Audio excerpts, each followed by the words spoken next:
Komið sæl og gleðileg jól.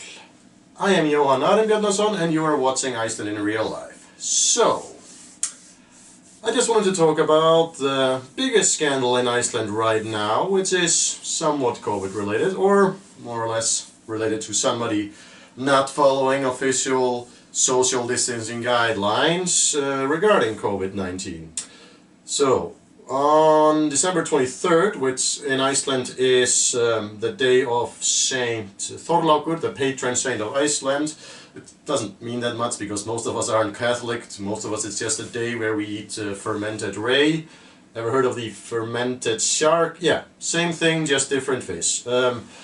So the official social distancing guidelines, as they are currently, state that you can only have gatherings of 10 people or less. And on the 23rd, the police broke up a party of 40 to 50 people. I think it was like an art auction or something, where most of the people were very drunk, very few people were wearing masks, and they weren't, you know, maintaining a safe distance in between themselves. And yeah, a cabinet minister was caught there red-handed. Said cabinet minister was Bjarni Benediktsson. Now, Bjarni has been an MP for the Independence Party since 2003. The Independence Party is Iceland's conservative party.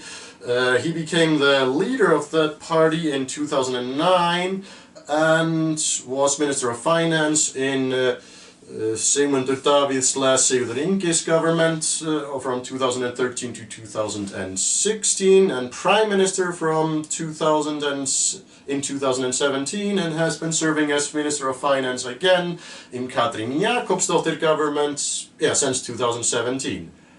Oh, and he's also the nephew, I think, of his namesake Bjarni Benediktsson the Elder, who was one of the original signatories of the North Atlantic Treaty that created NATO in 1949. So yeah, I just wanted to use this opportunity to put some trivia out there about the history of Icelandic politicians, in case you play Icelandic Politics Trivia Pursuit. I don't know.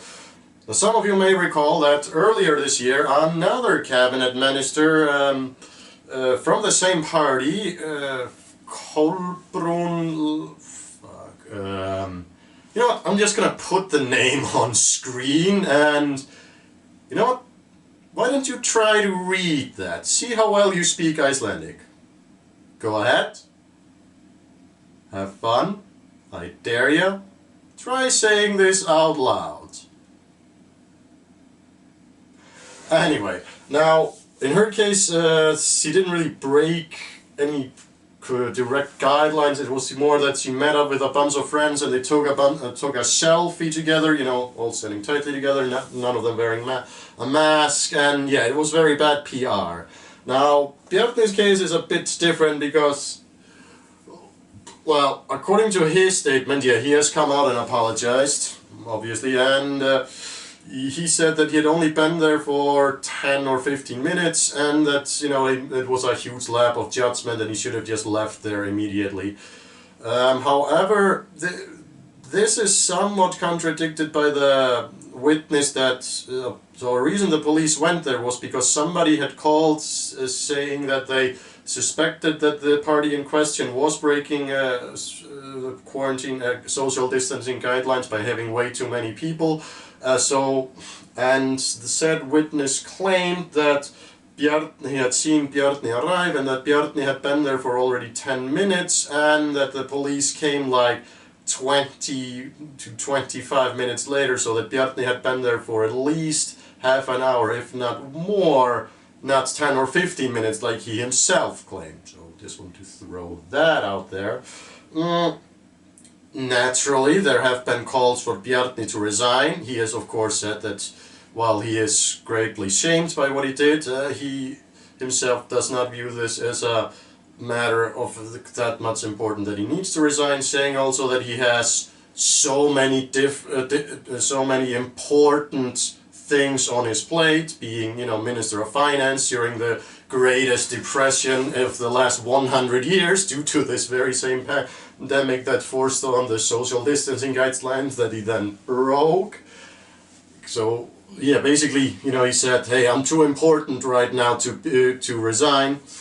Got a little bit of a point there. I mean, he is important, I'll give him that, obviously. And now, Prime Minister Katrín Jakobsdóttir is apparently catching a lot of heat for, you know, not forcing Bjarni to resign. And I actually, there was one article which stated that this might actually hurt the left Greens more than it would the Independence Party. Basically, that the left Green voters are getting very tired of always, you know, of Katrín always, you know, saving the Independence Party from fall and, you know, protecting all of them through all of their scandals. And this is, by the way, not the first scandal involving the Independence Party in this particular since this government took office. However, it's also fairly close to the election. The next election is going to be in September, so I don't know, maybe if this had happened earlier in the government's time, they would have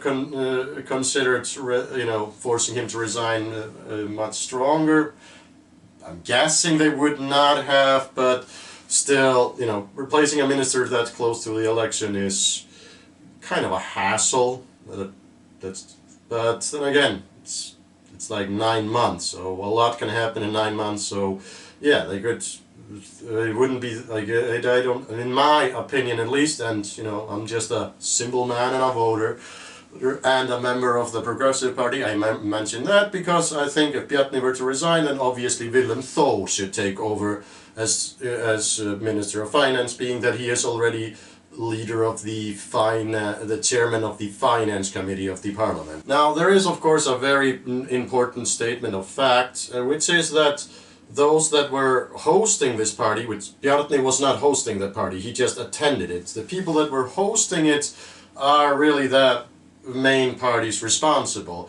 And if you are hosting a gathering, you know, in your establishment, your house, or, you know, like I said, this was an art gallery, auction, whatever, you know, they should have made sure that there was, you know, a proper amount of distancing, and of course that there were only X amount of 10 or less people present, and they completely failed to do so.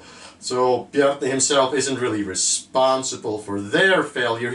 But he is still, in my opinion, responsible for his own failure. Like, makes sense, he would go in there and, you know, look around and then maybe think, oh gee, man, this does not look right, maybe I should go. Or he could have, you know, manned up and gone, you know, told everybody, hey, we're probably too many here, can we go outside? We don't want anybody to call the cops or anything. But he failed on every front. He didn't do anything, and he was caught red-handed. So, just want to read quickly what the other two party leaders of the coalition government had to say. So, Sigurður Ingi said that we need to look at the big picture, and it is that within a few days we will start vaccination in Iceland, and as has been said in the news, we are working very hard to make this happen as quickly as possible. Basically, he's saying, yeah, Bjarni should not have done this, but there are bigger fish to fry that we need to consider right now, so we're gonna have to give him some slack. However, it should be noted that not everybody in Sigurður's party share his sentiment. For example, the youth wing of the Progressive Party in Reykjavik has issued a statement of no confidence. I think it's called that, statue of no confidence. Anyway, a vote of no confidence in Bjarni Benediktsson. And real quick, what does Prime Minister Katrín have to say? She said, ég hef rætt þetta við fjármála- og efnahagsráðherra, já, og komið á framfæri mínum vonbrigðum. Eins og ég segi, þá þetta auðvitað bara vonbrigði. Við erum öll að reyna að gera okkar besta. Sumir minni en aðrir, samt. Katrín segist trúa því að þetta mál muni ekki hafa áhrif á þátttöku landsmanna í þeim sóttvarnaraðgerðum sem gripið til hér á landi.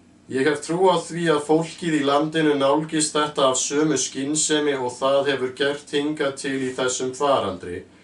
Við höfum náð einstökum árangri í baráttunni við kórónuveirufaraldurinn og það þátttöku landsmanna að þakka.